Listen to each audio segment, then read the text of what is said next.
Drawing cards in white has always felt like one of the biggest struggles in Commander. For years, every time someone builds a white deck, the same question came up. How am I supposed to draw cards in this color? At this point, it's basically a meme in the Magic community, but that reputation is outdated. Today, I'm giving you the complete guide to white card draw. Over 50 of the most relevant and playable white draw engines, all organized by archetype. Whether you're building tokens, equipment, enchantments, or mono white control, you will know exactly which draw pieces actually fit your deck. I've also included a full spreadsheet in the description so you can bookmark it and reference it while deck building, and I will keep it updated as new sets release. Alright, without further ado, let's get into it. We will start with the Universal Stables, the card that can slot into almost any white commander decks. If you are not building around a specific archetype yet, this is where you begin. First, Esper Sentinel. This is one of the best white draw engines ever printed. It comes down on turn 1 and forces your opponents to either slow down or give you a card. In a 4-player game, even if it's only survived for a couple of turns, drawing 2 or 3 cards is already excellent. It doesn't require any builds around, it just works. Next, Trouble in Pairs. This is easily the strongest card draw enchantment white has. It draws you a card whenever your opponents take basic game actions. In Casual Commander, games go long and players double spell constantly. This card turns that into steady, reliable card advantage. If budget isn't your concern, Trouble in Pairs is definitely an auto-include in any white decks. Then we have Archivist of Omer. This one depends a little bit more on your meta, but at most commander tables, people are tutoring or cracking fetches regularly. When that happens, you draw a card and gain a life. If a 2-mana creature draws even 2 or 3 cards over the course of a game, it's already doing great work. Mangara the Diplomat is another very solid option. He draws cards whenever your opponents attack you with multiple creatures, or cast multiple spells in a turn, both of which happen naturally in Commander. He doesn't need setup, he just generates value while you play your game. And then there's Magular Share. This one works a little bit differently. It checks at the end of each turn. If an opponent drew extra cards or play extra lands, you get to draw a card or create a treasure token. It scales naturally with stronger table, and it doesn't ask you to build around it. Those are your plug and play options, but white also has access to something that looks risky at the first glance: Symmetrical Draw. Cards like Secret Rendezvous, Cut a Deal, and Time with Bunnies all gives cards to you and to someone else. Now that sounds like a bad idea, but in Commander, politics matter. Secret Rendezvous draws 3 cards for 3 mana, but it lets another player draw 3 cards as well. That's not necessarily a downside. You can target the player who is behind or make a deal with them. And then we have Cut a Deal. For 3 mana, you draw 3 cards, but it spreads the value around the table. This is one of the best ways to refill an empty hand in white. Time with Bunnies gives you and your opponents a card and a 1/1 rabbit token. In Casual Commander, it's hard for a player to receive extra value. If you are already playing Secret Rendezvous or Cut a Deal, this often belongs in the same package. Wedding Ring is especially strong if someone in your playgroup loves drawing cards. It creates share card advantage over time, and it gets very interesting if you are able to copy it. I know some players are skeptical about symmetrical draw spells, and that's fair. At high power tables, you may not want to benefit your opponents, but in Casual Commander, they are efficient and create fun moments for the table. If you prefer something more self-contained, white also has slower and steady draw engines, like 4 Nox, which is essentially a white Pharasian arena that draws you 3 cards over 3 turns. Even better if you can proliferate the time counter. Dawn of a New Age is another arena style effect. It draws you a card on your end step. It requires you to have creatures when you cast it, but in most white decks, that's not a problem. These cards aren't super powerful, but they accumulate value quietly over time. White also does something very efficiently. It combines removal and card draw in the same slot. That's huge for deck building. For example, the Legend of Yan Chen allows you and opponents to exile something from the board and draw 3 cards. Later, it transforms into a powerful flying creature that lets you airbend any long-land permanents. It's flexible and fits into almost any white decks. Lauren of the Third Path is a removal for artifacts or enchantment and offers optional card draw. Being a creature makes it even better in Blink or small creature decks. Aerial Extortionist is very underrated. It exiles a long-land permanent when it enters or attacks, and it draws you a card whenever your opponents cast spell from anywhere other than their hand. In Commander, that happens more often than people realize. Alright, I think we have covered all the generic staples. Before we dive into archetype-specific engines, I just want to say, if this video has been helpful so far, I would appreciate a like and subscribe. My goal is to hit 700 subscribers by the end of April, and I would love for us to get there together. Thanks for your support. Let's get back into the main topic. Now let's move into token and go wide strategy. This is where white card draw really start to scale. Welcoming Vampire is one of the best examples. Whenever one or more creatures with power 2 or less enter, you draw a card. In token decks, that condition is extremely easy to meet. It doesn't require you to spend extra mana, and it rewards you for doing what your deck already wants to do. Enduring Innocent is basically another copy of Welcoming Vampire, but better. When it dies, it turns into an enchantment, which makes it much harder to remove. In Go Wide or creature heavy build, it generates card advantage over multiple turns. Tokasia Welcome works similarly, but cares about mana value instead of power.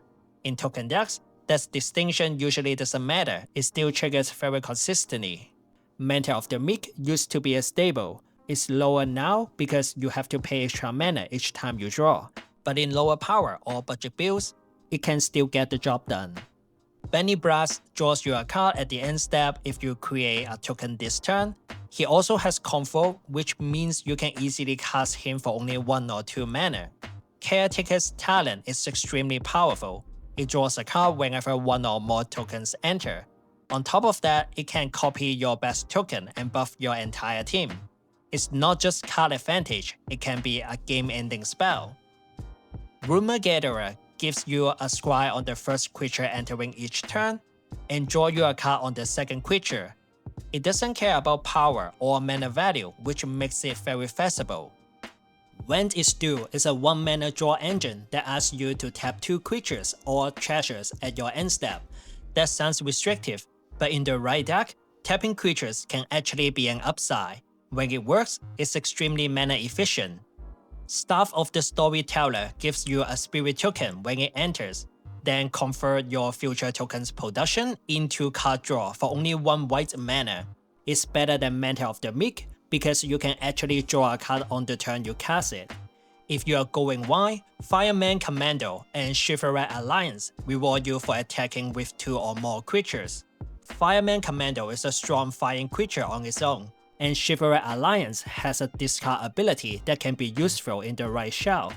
And of course, Skullclamp and Idle Oblivion are just too good to ignore.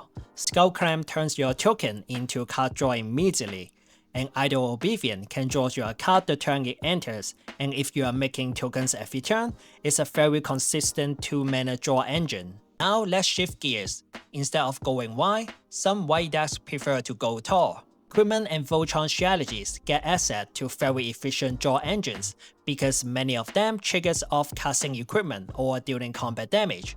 Swamp Senior Artificer is one of the core engines. Whenever you cast an aura, equipment, or a vehicle spell, you draw a card. He turns all your aura and equipment into cantrip. Pure Steel Paladins plays a similar role. He draws whenever an equipment enters, and once you have a Metalcraft, he lets you equip for free, which can lead to explosive turns. Mass of Memory is incredibly efficient. When the equipped creature deals combat damage to a player, you draw 2 cards and discard 1 card. On the other hand, Infiltration Lens forces your opponents to choose, take the damage, or give you 2 cards. And since it only costs 1 mana to equip, it's very easy to deploy and move it around.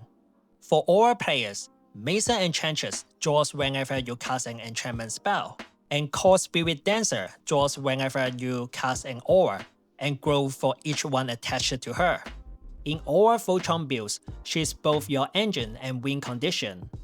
Pearl Year Imperial Advisor gives enchantments affinity for auras, and draws you a card whenever you cast an aura targeting a modified permanent. Sage's Reverie is one of the best payoff in aura decks. It gives massive buff to your creature and can immediately refill your hand based on how many auras are attached. It can act as a finisher or mid-game refill. One of the biggest strengths in White is Lifegain, and White has a lot of draw engines that associate with this strategy. For example, the Gather, probably the best card draw engine in Lifegain. He triggers at the beginning of each end step. You draw a card if you gain 3 or more life this turn. Exemplar of Light not only provides card draw every turn, but also grow bigger. He can help you to push through a lot of damage in the air. Dawn of Hope is another Mentor of the Meek effect. Whenever you gain life, you may pay 2 mana to draw a card. This card used to be good, but I think it's a little bit too slow in the current world. On the other hand, Well of the Lost Stream has potential to draw you a bunch of cards. Being able to choose how many mana to pay make it more feasible than Dawn of Hope. Halia Guided by Light is a Soul Sister style of effect, but it counts both creature and artifact. In a dedicated Lifegain deck, this can put in a lot of work. White also supports +1/+1 strategies very well. Dux Legion Duelist draws you a card whenever you put a +1/+1 counter on him, but triggers only once per turn. Brigand Soldier of Meletis works similarly. She has Vigilance, so you can attack with her and then tap her to remove a counter and draw a card. Warrior's Resolve gives your creature training and draws a card on your end step if a creature with a +1/+1 counter attack this turn. Drawing cards while going your creatures is exactly what you need in a +1/+1 counter deck. Even after someone wipes your board, you still have resources to rebuild and get right back into the game.